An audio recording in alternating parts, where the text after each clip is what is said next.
दोस्तों आज संसद में कुछ ऐसा हुआ जो अमूमन बहुत कम देखने को मिलता है। आज संसद में वोटिंग हो गई। जी हां, वो भी इलेक्ट्रॉनिक मशीन के जरिए। इस वोटिंग का मकसद क्या था और इस वोटिंग का नतीजा क्या निकला, सब कुछ मैं आपको तफसील से बताऊंगी। हुआ ये दोस्तों कि वन नेशन वन इलेक्शन का जो बिल सरकार लेकर आई है, वो जब पेश हुआ तो विपक्ष ने इसको लेकर जबरदस्त तरीके से न केवल हंगामा किया, बल्कि लगभग हर विपक्षी दल ने इसका पुरजोर तरीके से विरोध किया। वो विपक्षी दल, वो इंडिया गठबंधन के अलग अलग पार्टियां जो अब तक अडानी के मुद्दे पर। तो कल संसद के अंदर से अलग ही तस्वीर सामने निकल कर आई है। विपक्षी नेताओं ने सीधे तौर पर संसद के अंदर वोटिंग करा डाली और वोटिंग के नतीजों में जो सामने निकल कर आई है सच्चाई, उसको आप लोग देखिएगा कि एक देश एक कानून की जो बात कही जा रही है, यानी कि वन नेशन वन इलेक्शन की जो बात कही जा रही है कि एक देश के अंदर एक साथ पूरे देश के अंदर इलेक्शन होना चाहिए, तो उसको लेकर किस तरह से संसद के अंदर यहाँ पर जो है वोटिंग की गई और वोटिंग के नतीजों में क्या सच्चाई सामने निकल कर आई है, आप लोग इस वीडियो को देखें। दोस्तों आज संसद में कुछ ऐसा हुआ जो अमूमन बहुत कम देखने को मिलता है। आज संसद में वोटिंग हो गई। जी हां, वो भी इलेक्ट्रॉनिक मशीन के जरिए।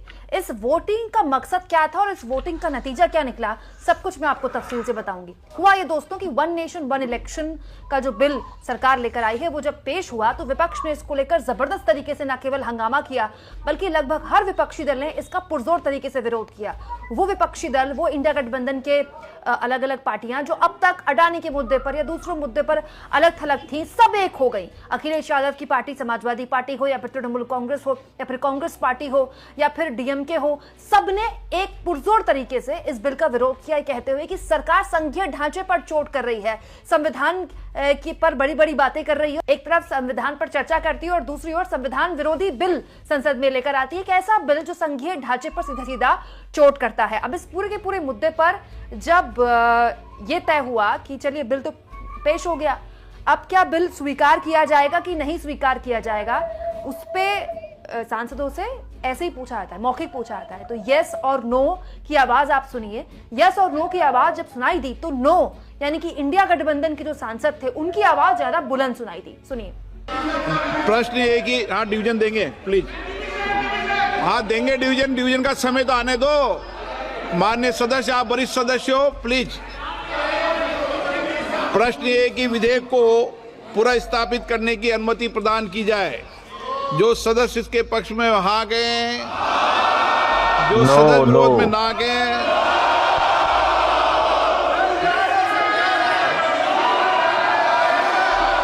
पूरा संसद गूंज उठा, पूरा संसद नो के नाम से।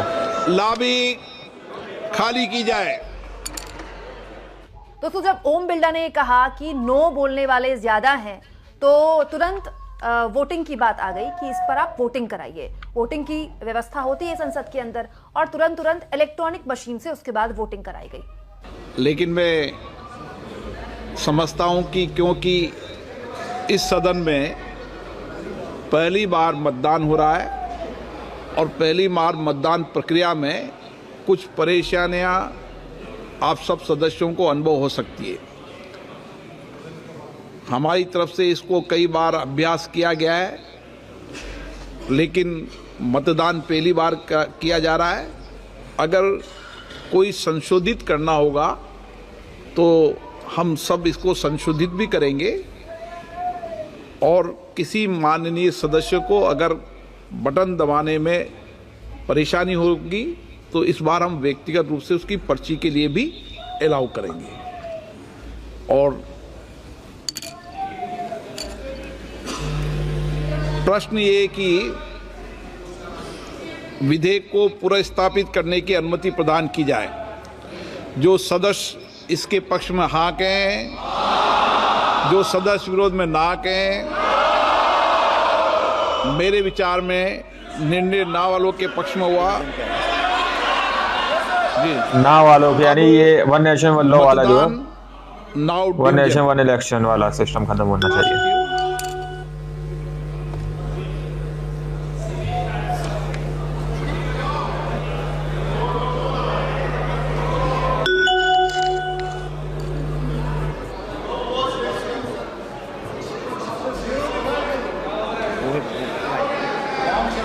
ये काउंटिंग हो रही है दोस्तों संसद के अंदर वन नेशन वन इलेक्शन को लेकर, यानी एक देश एक इलेक्शन।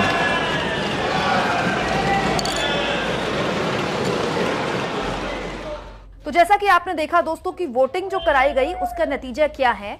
जिन लोगों ने हाँ यानी कि समर्थन में वोट किया कि हाँ इस बिल को स्वीकार किया जाना चाहिए, वो 220 संख्या थी, और जिन्होंने ना के लिए बोला यानी कि इसका स्वीकार नहीं होना चाहिए, 149 उनकी संख्या थी।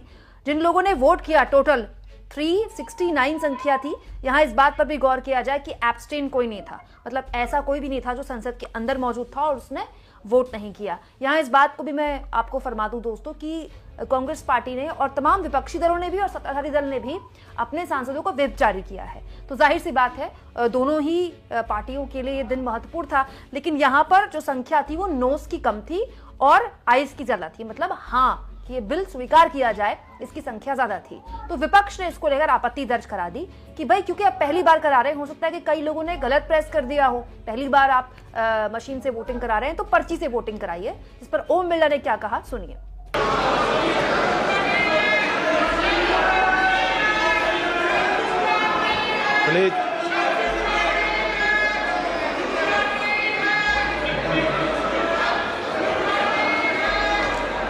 क्या मान्य सदस्य तरीका है, मैंने पहले ही स्पष्ट कर दिया है। एक मिनट प्लीज, मान्य सदस्य प्लीज आप बैठिए, प्लीज मान्य सदस्य। आप सब वरिष्ठ हैं। अरे मान्य सदस्य प्लीज प्लीज एक मिनट, एक बार दोबारा कराएंगे, रुको एक बार दोबारा कराएंगे। दोबारा कराने की कह रहे हैं भैया ओम बिरला जी। तो ऑब्जेक्शन है, उनको पर्ची दे दीजिए। मैं माननीय सदस्यों से पुनः आग्रह करता हूं, मैं माननीय सदस्यों से प्लीज बैठिए, एक बात सुनिए। मैं माननीय सदस्य पूरा आग्रह करता हूं, मैंने पूर्व में भी कहा था ये पहली बार मतदान की प्रक्रिया इलेक्ट्रॉनिक तरीके से कर रहे हैं। अगर किसी माननीय सदस्य को कोई आपत्ति हो तो वह अपने मत को पर्ची के माध्यम से भी संशोधित कर सकता है।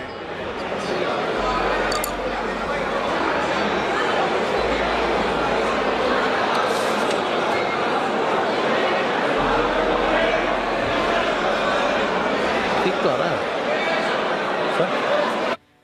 ठीक।